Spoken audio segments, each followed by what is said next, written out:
လူဘဝဆိုတာကိုလိုချင်တာကြီးလည်းရမှာမဟုတ်ဘူး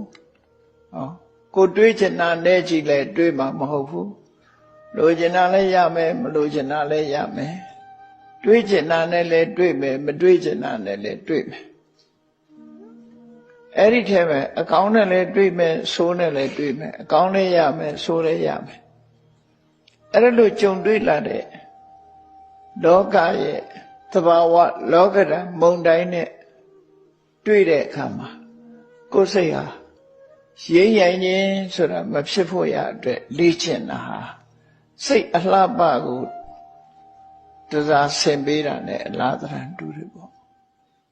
လှပအောင်ပြင်ထားတဲ့စိတ်ကလေးကိုကြံ့ခိုင်အောင်ထပ်မှန်ပြီးတော့ပြင်ညာမှာစိတ်ဓာတ်ကြံ့ခိုင်သွားပြီဆိုတဲ့ပုဂ္ဂိုလ်ယဟန္တာပုဂ္ဂိုလ်လို့ခေါ်တာပဲနော်ယဟန္တာဖြစ်သွားပြီဆိုရင်စိတ်ဓာတ်ကြံ့ခိုင်သွားပြီယဟန္တာမဖြစ်သေးတော့လည်းပဲမိမိစိတ်ဓာတ်ကြံ့ခိုင်အောင်ပြင်ဖို့အရေးကြီးတယ်ပေါ့ဘလောက်တိုင်းတာအထိကိုယ်စိတ်ဟာခန္ဓာရည်ရှိပလေဆိုတာကိုနှလုံးသွင်းခြင်းဖြင့်စိတ်ကိုစိတ်နဲ့ပဲပြင်ဆင်ရတာဖြစ်တယ်စိတ်ရဲ့အငြိကြေးကိုစိတ်နဲ့ပဲစီကျော်စိတ်ကိုစိတ်နဲ့ပြင်လဲဆိုတာအသိပညာကင်းမဲ့လို့ဖြစ်လာတဲ့အငြိကြေးတွေကိုတတိနဲ့ပညာနဲ့ပေါင်းစပ်ပြီးတော့ပြင်တာပဲရေးကြောင်ဖြစ်တဲ့ညွန်ကိုရှည်နဲ့ပဲပြန်ပြီးတော့ဆေးကြော့တန်းစင်ရတာမဟုတ်လားလူတွေဟာ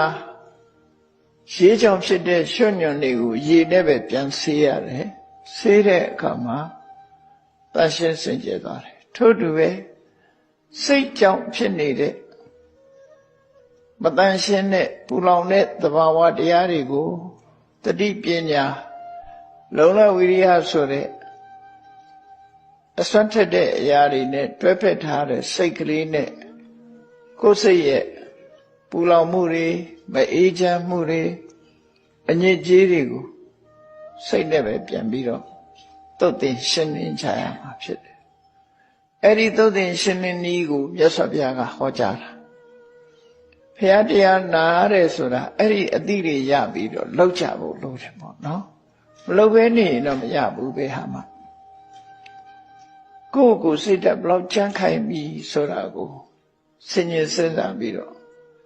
ဒီလောက်ကြစဉ်းကျင်တုံတရားနဲ့စဉ်းစားလိုက်ရင်လည်းကြမ်းခိုင်မှုဆိုတာရလာတယ်အတော်အသင့်ရလာဥပမာပဲ